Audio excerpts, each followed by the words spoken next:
എഴുത്തുകാരായ K R. മീരയും ബെന്യാമിനും തമ്മിൽ ഫേസ്ബുക്കിൽ പോര്. കോൺഗ്രസിനെയും ഹിന്ദു മഹാസഭയെയും താരതമ്യം ചെയ്തതിനെ ചൊല്ലിയാണ് വിവാദം. ഗാന്ധിജിയുടെ രക്തസാക്ഷി ദിനത്തിൽ ഗോഡ്സെയെ ആദരിച്ചത് കെ.ആർ. മീര വിമർശിച്ചിരുന്നു.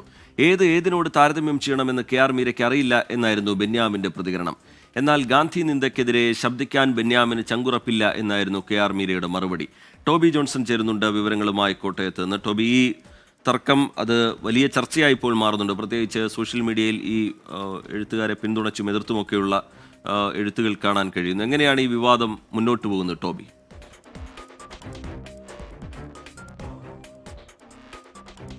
തീർച്ചയായിട്ടും ഇരു കൂട്ടരും, അതായത് രണ്ടുപേരും ഫേസ്ബുക്കിലൂടെയാണ് പരസ്പരം ഈ വാക്പോര് നടത്തുന്നത്. കഴിഞ്ഞ ദിവസം, അതായത് ഗാന്ധിജിയുടെ രക്തസാക്ഷി ദിവസം, ഹിന്ദു മഹാസഭ ഒരു പരിപാടി മീററ്റിൽ വെച്ച് നടത്തിയിരുന്നു.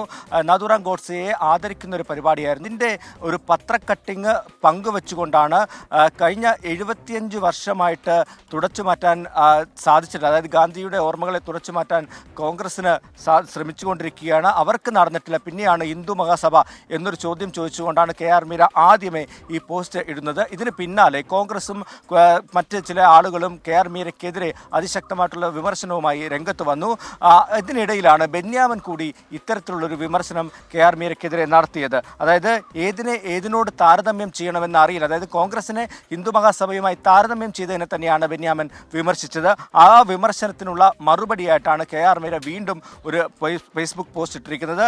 ഇതിൽ ബെന്യാമിൻ പറയുന്നത് ഏതിനോട് താരതമ്യം ചെയ്യണമെന്ന് മീരയ്ക്ക് അറിയില്ലെന്നായിരുന്നു വിമർശനം. അതുപോലെ തന്നെ ആരെ ഏത് രീതിയിൽ വിമർശിക്കണം, അതുപോലെ തന്നെ അറിഞ്ഞുകൊണ്ട് എഴുതുന്നത് അപകടകരമാണ് എന്ന് അടക്കമുള്ള കാര്യങ്ങൾ ബെന്യാമിൻ പറഞ്ഞിരുന്നു. അതിന് മറുപടിയായിട്ടാണ് ബെന്യാമിനെയും വിമർശിച്ചുകൊണ്ടുള്ള ഒരു നെഞ്ചുറപ്പ്, അതായത് സംഘപരിവാർ സംഘടനകളെ വിമർശിക്കുന്നതിനും ഹിന്ദു മഹാസഭയെ വിമർശിക്കുന്നതിനും നെഞ്ചുറപ്പ് ഉണ്ടാകണം എന്നൊരു പരാമർശവുമായിട്ട് കെ.ആർ. മീര വീണ്ടും ഒരു ഫേസ്ബുക്ക് പോസ്റ്റ് ഇട്ടു. എന്തായാലും ഈ ഫേസ്ബുക്ക് പോര് ഇപ്പോഴും തുടർന്നുകൊണ്ടിരിക്കുകയാണ്. അതിനെ പിന്തുടർന്നുകൊണ്ട് മറ്റ് പലരും സോഷ്യൽ മീഡിയയിൽ ഇത്തരത്തിലുള്ള വാഗ്വാദങ്ങളുമായി രംഗത്തെത്തിയിട്ടുണ്ട്. T K. ശരി, ടോബി ജോൺസൺ കോട്ടയത്ത് എന്ന വിവരങ്ങൾ നൽകുകയായിരുന്നു.